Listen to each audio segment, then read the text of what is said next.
Good evening, I'm Isabel Livingston, I live at 156 Oak Hill Road, and I just need to focus on the corner of Chapel Road and 9G right now. For me, that is the worst problem.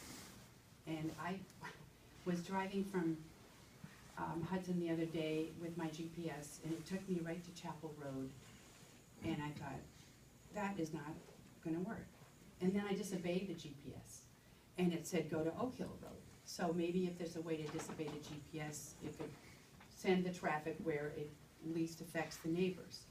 And my other problem is that the signage is not clear. You know, when I look, when the GPS says, oh, take Chapel Road, and then the sign says weddings, arrow to nowhere, I'm confused. So I would suggest that they could have more signs with clearer language, so suggestions weddings, 1 mile next right, or then have another sign at Oak Hill Road and 9G, just to help this bottleneck that I think is dangerous and horrible for the neighbors and myself. I also am complaining about the vendors. I think they're out of control. They up and down the roads, nobody tells them not to use Chapel Road. They can use Oak Hill Road. It's perfectly viable. And that's all I have to say. Thank you. It needs to be twice. I forgot to say something. Is anybody else going to speak? Anyone else? My name is James Cantelli, and I'm representing Cantelli Tent Rentals. We're a local rental equipment provider. C-A-N-T-E-L-E. I live in 9 South Drive in Glover. Again, I'm representing Cantelli Tent Rentals. As a vendor, we see the procedures that are installed by the Oak Hill people on the other end, actually coming through. And as a truck driver for deliveries, I know for a fact they're very insistent that you have to use Oak Hill Road. I've seen signage on the corner of Chapel Hill Road. They specifically tell you not to use it. Also, we have to be extremely respectful of the speed limit. Any other people that are on the road, if we're not, we don't do business there. Bottom line. The other thing is the issue of sound. I've worked at countless wedding venues over the years, and these guys are pretty strict about when you have to be out of there and when the music stops. And I know that they stop at the time they say they have to stop. As far as I'm concerned, if they're operating within the guidelines of the town of Livingston and being respectful of everybody else, there should be no reason why they can't have the things there. Thank you. All right, a couple of things. When you talk about the traffic triggered the thought. Wouldn't it be practical to have somebody in uniform at the intersection of 9G and Chapel Road, like a couple hours before the venue, and then move that person down to the entrance of Oak Hill about halfway through the venue, so that people coming out would be directed south on Oak Hill Road? It sounds like you need a human being there to change the direction of traffic, at least during the venue. That's my only comment. I don't want to repeat.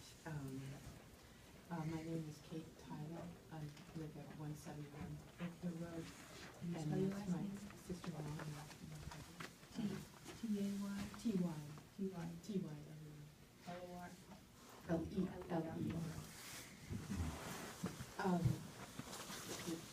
There's the one side saying that we do this, everything's fine, and we end at a certain time, and so on and so forth. And then on the other side, there's a lot of people saying this is not happening, and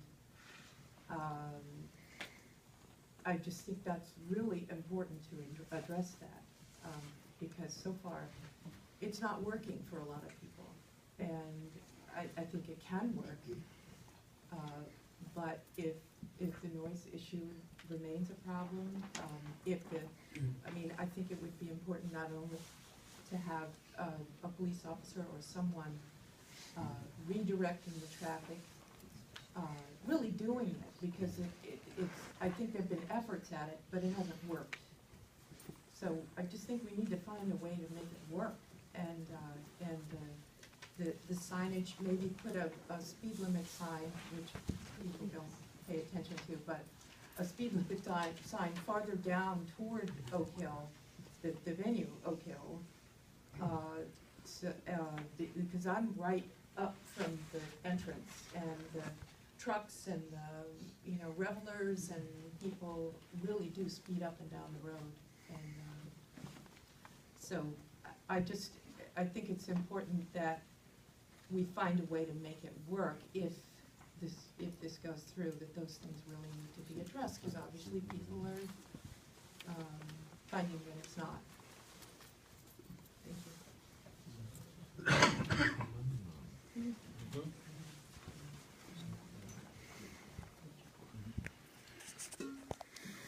Anybody else?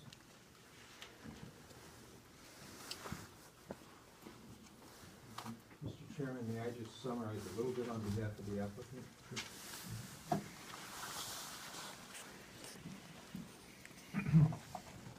Folks, I'm just a lawyer from Albany, so I'm not a witness to this. I am a witness to what many other towns have done for things like this.